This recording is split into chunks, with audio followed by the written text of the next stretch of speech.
to our three German experts or connected from Germany. Your presentations are of highest commercial importance for our Indian participants. As Teresa said in the very beginning, India is aiming to become a global hydrogen hub, eyeing on exports to Europe, and therefore your inputs are of very high value. A lot of questions have come in already. Maybe if you allow, let me start with you, Mr. Silla from Guidehouse. Maybe if you could put this slide again with the table of the different certification schemes, which you have shown in the very beginning. I don't know if this would be possible. It would be possible, but I do not have the presentation rights at the moment. So somebody will have to give it. I'll just give you the rights. Yes, just give me a moment.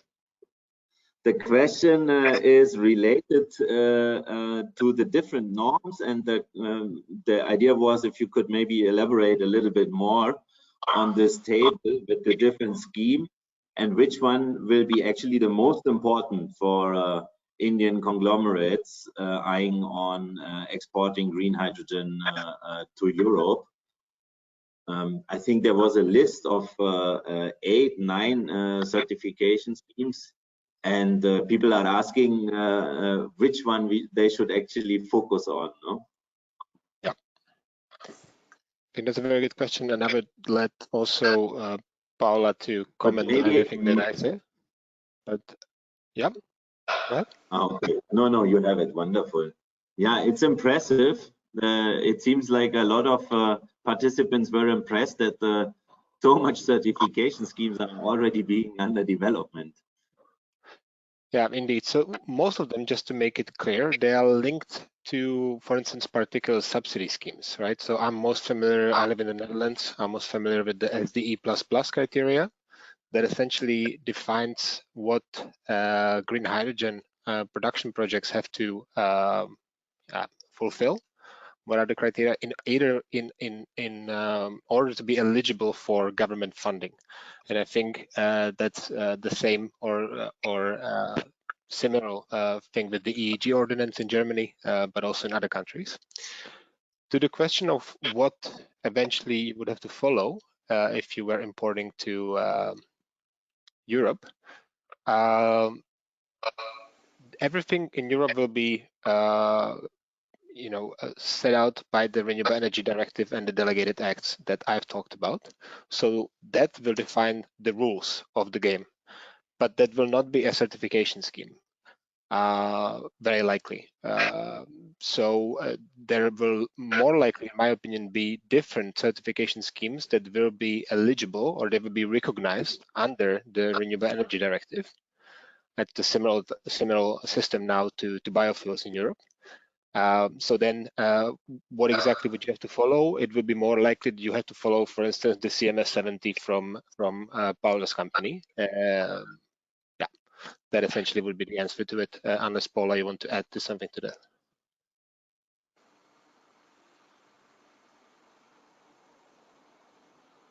Yes, wonderful. Any comments from your side, Ms. Auer Saupe? I think there was a question if even a DIN norm is already developed, so maybe you can shed some more light on this. Yeah, thank you. I totally agree with that what Jan said. It's really interesting what is going to be published with the delegated acts at the end of this year.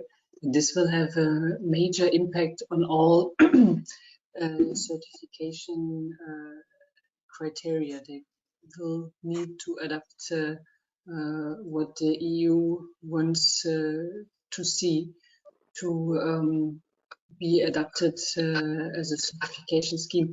Regarding your question, if a DIN norm is underway, there is an ISO Technical Committee 197 which concentrates on hydrogen technologies. So they are really focusing on the technical part of hydrogen.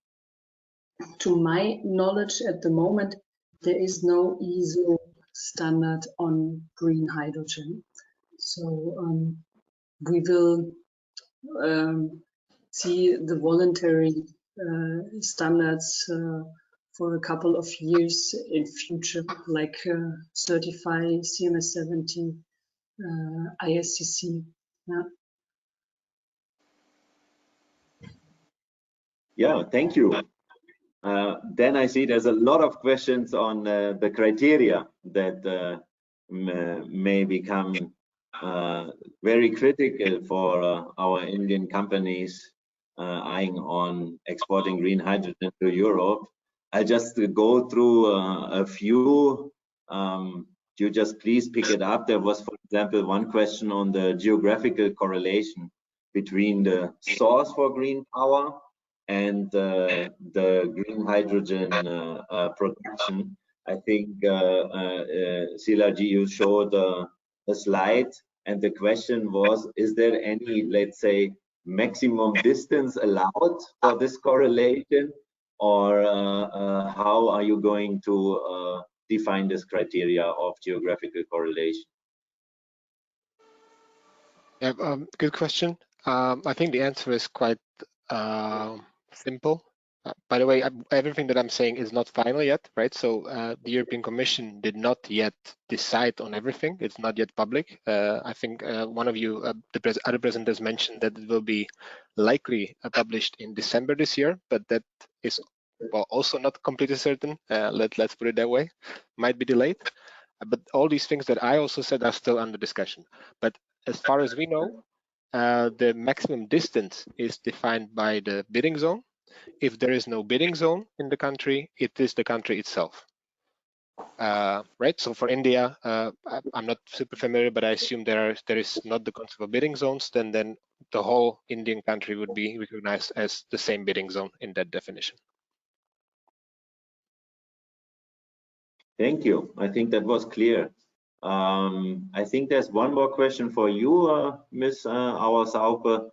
If you could elaborate a little bit more why the mass balance becomes so relevant for green hydrogen.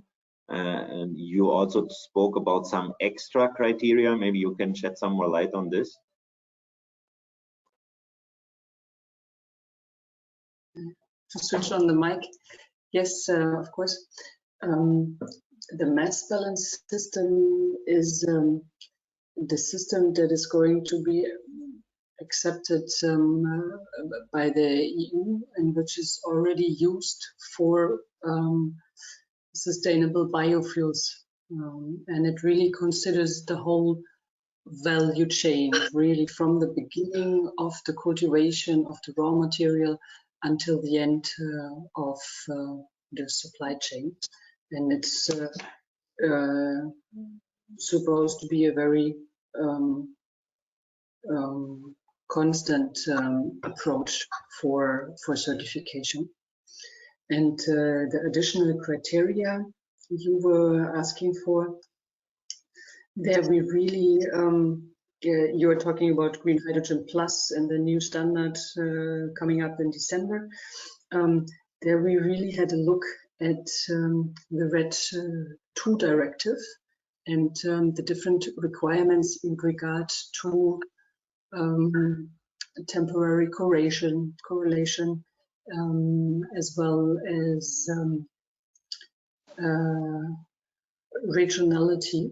So we are picking up these criteria and implementing it already in our standard to be in line with RED II. Yeah. If you're interested, we can share the new standards as soon as it is published with you, and you can distribute it to the audience if that's interested. Yes, thank you, Ms. Auer-Saupe. I think there's one more question here for you, just of curiosity. Someone is asking if Tuev is actually already certifying regular hydrogen and ammonia in Europe, so any gray hydrogen, or if there is no certification so far at all in place. We are actually focusing on the certification of green hydrogen. There is the possibility under certify to certify low carbon hydrogen. At the moment, there is a focus on nuclear energy, as carbon capture and storage is still difficult to certify within Europe, as storage is not totally regulated at the moment. So. But you would have also an office, someone is asking, in India, which can be approached to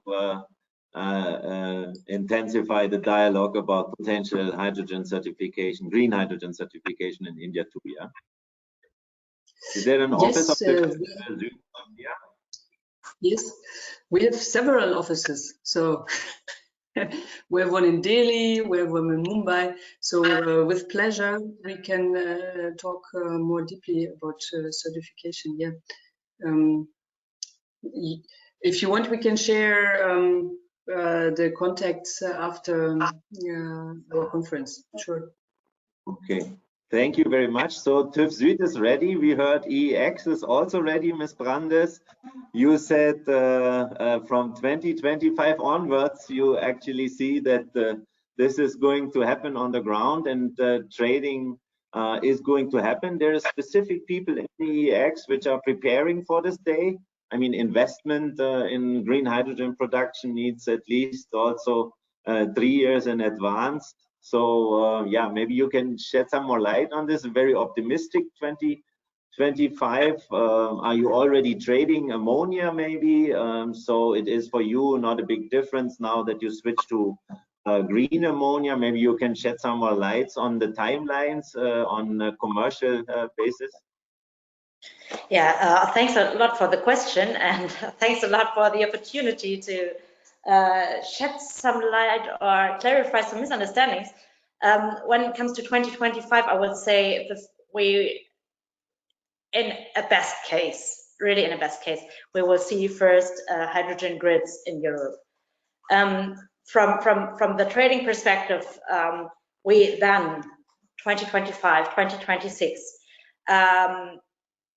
plan with starting hydrogen trading on a cluster basis, let's call it that way. So we expect hydrogen grids in Europe to start in clusters and islands somehow, and then be connected physically through the so-called European hydrogen backbone over the years and decades to come.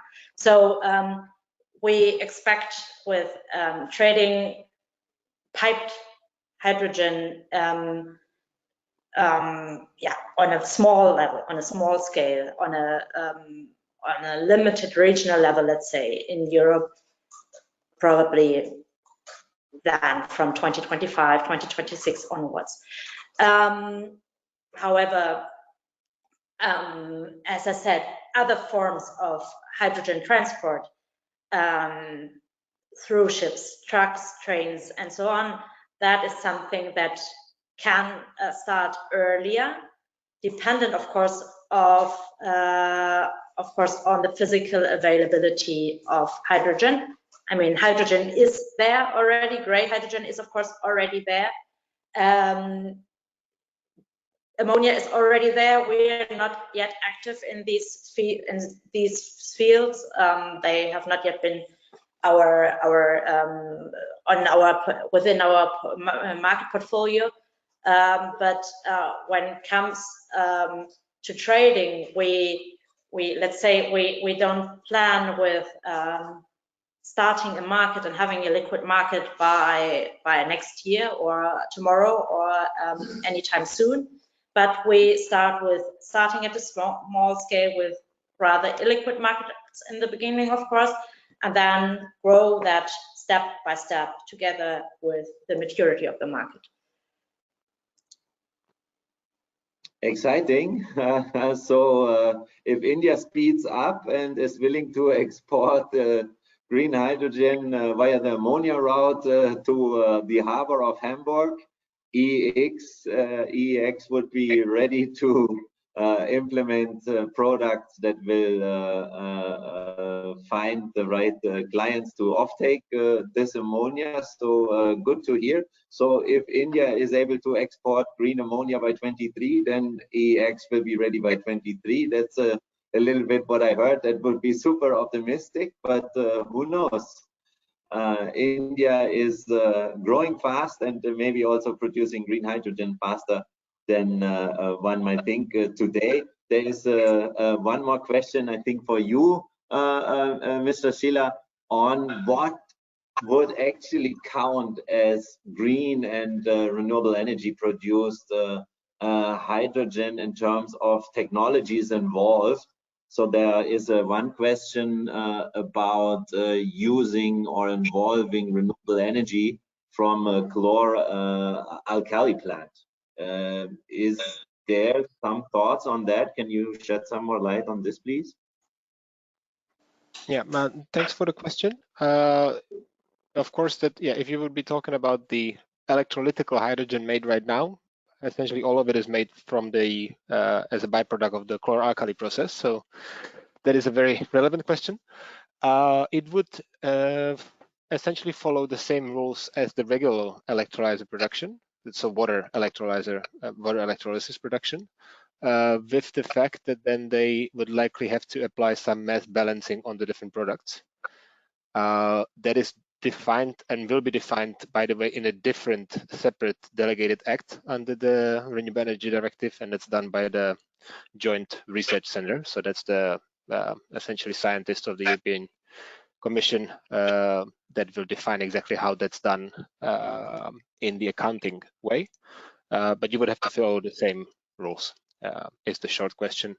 Maybe quickly on the other technologies. The Renewable Energy Directive defines this again as refundable. That means the renewable fuels of non-biological origin. The non-biological is the critical part. So everything that's made out of biofeedstocks would not count, right? So biomass gasification, if you would put biomethane into a steam methane reformer, that's also not covered there. So mostly it's different types of electrolysis, and then the potential subsequent processes, right? So we discussed on a couple of times today ammonia, maybe methanol, maybe other synthetic fuels that could be made of. Those will be also covered by the criteria, and we haven't discussed that too much today, but there will be additional requirements in terms of the origin of the CO2 and also about the heat origin. So yeah, if you would be synthesizing the hydrogen further into methanol, ammonia, whatever that is, well, ammonia is not a good example because you don't need CO2, but say methanol, the red will also say where does the CO2 come from? Does it come from bio sources, or does it come from fossil sources? And potentially also where does the heat that's required for the capture of the CO2, potentially for the synthesis processes, where is that heat coming from? Again, does it come from renewable or non-renewable energy sources? Thanks. Thank you. Then there is one more question from Ms. Brandes, or whoever would be able to answer about what happens if, for example, the hydrogen is 80% green. Are you able to compensate by buying a CO2 tax or anything like that? So you can still export to Europe, or is that you comply or you don't comply thing?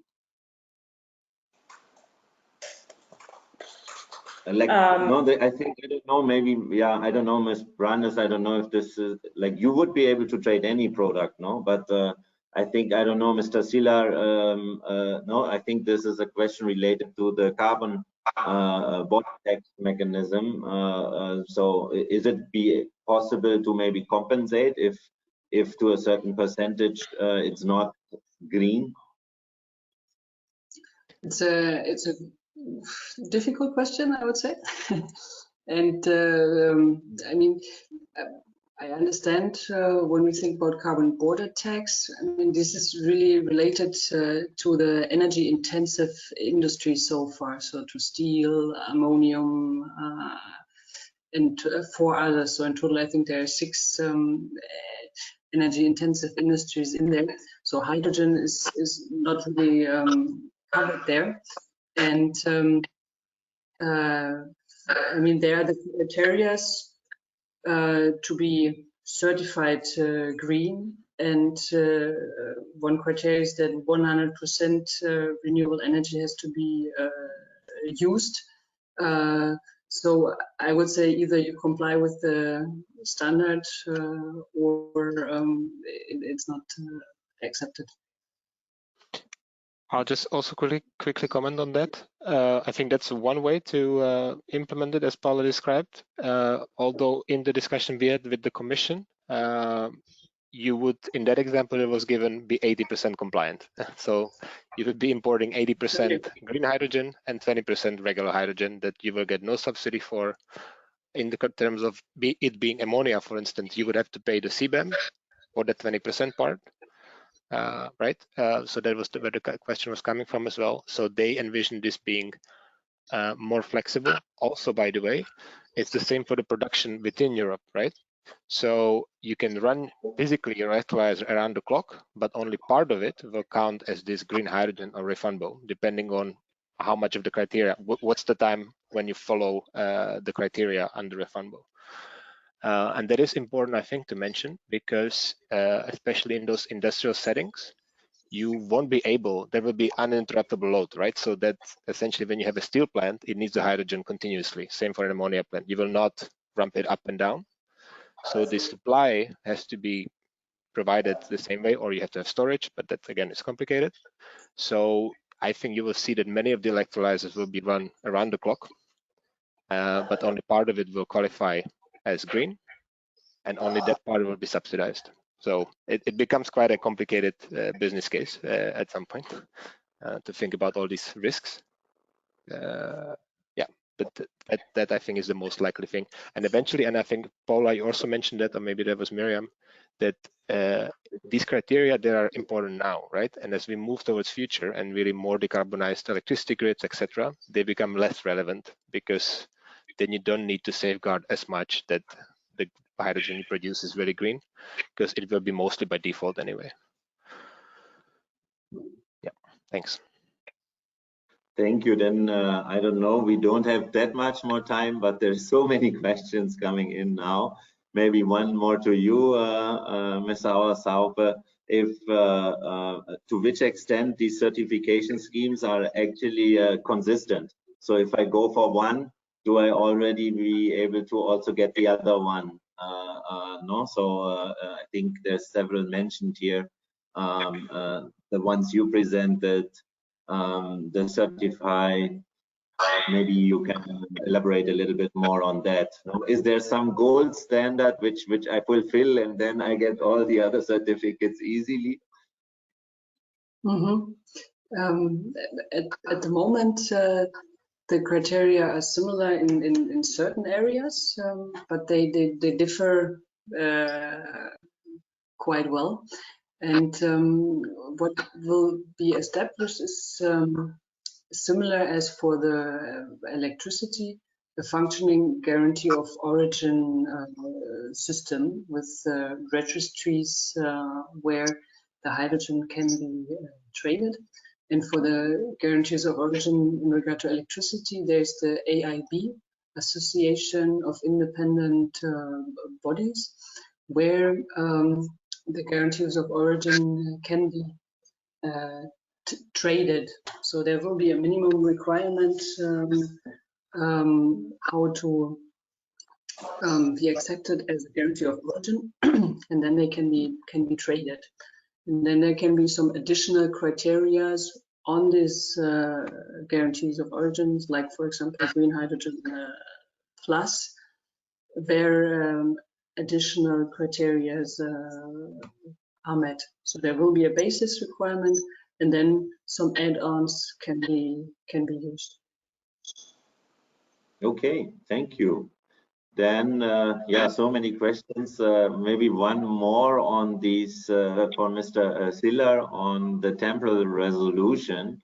There's a question about these three regarding temporal correlations of RE and H2 production.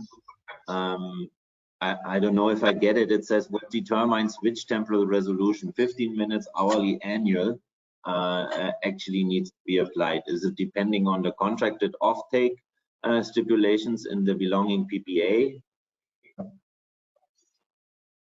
I think you understand it well. It's yeah. The question I think is essentially how strict the temporal correlation will be, and if that depends on different types of setups.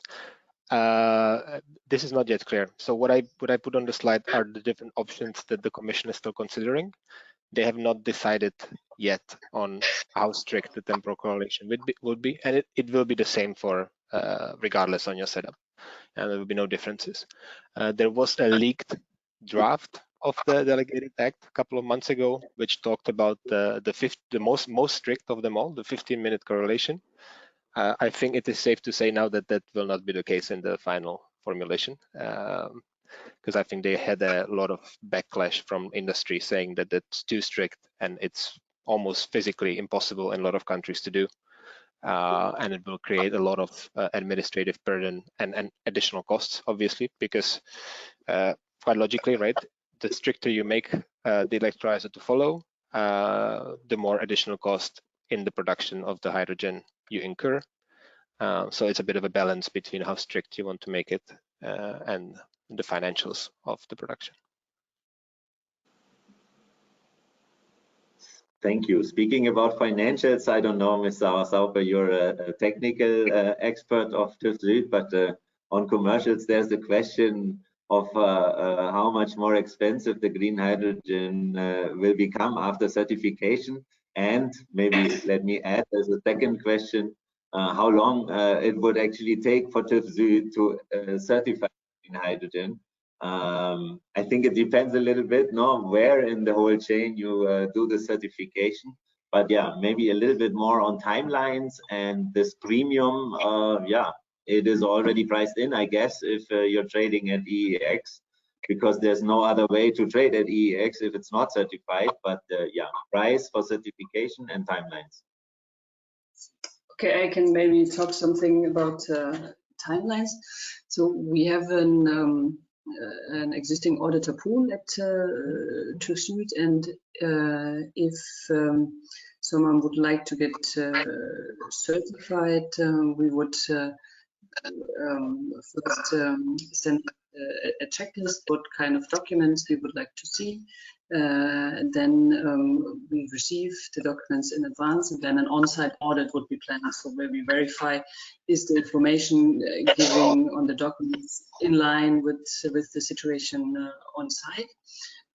Afterwards, we will again have a discussion, and then we can write a report and hopefully close the certification. So in total, if everything works well, maybe 3-4 months. Certification will be closed. And regarding the question on pricing, I would like to hand over to Miriam, because I think she has more insights on that. Yeah, I mean, there is some kind of trading probably with green hydrogen certificates, so with a green premium. But well, we are not running this market, so I have no knowledge, and I guess hardly anyone has knowledge apart from the contracting parties, let's say, on the prices. But there will, of course, be a kind of a green premium that is paid from the consumer to the producer for green hydrogen. That is, yeah, something. This green premium becomes transparent when compared to the gray equivalent, to the fossil equivalent, let's say. Whether it's priced in or not, that very much depends on on the structure of the market in a mass balance system, that is probably sure. In a system where certificate and energy carrier can be traded separately, then the green premium becomes transparent in the price for the certificate. So it depends on the market, and the transparency is not yet there, to be very clear. Good. Yeah, I think let's close this session good in time. A lot of questions. I think you all agreed, Ms. Jocham, Teresa said it, you already agreed to share your presentations. So to all our listeners and participants, if you have registered with the Indo-German Chamber of Commerce, you will receive a link where you can download all the presentations. And if the speakers agree, contact details may also be shared. I was asked by IGCC to also announce that there is a virtual German delegation upcoming to India in 10 days from the 6th to the 10th of December.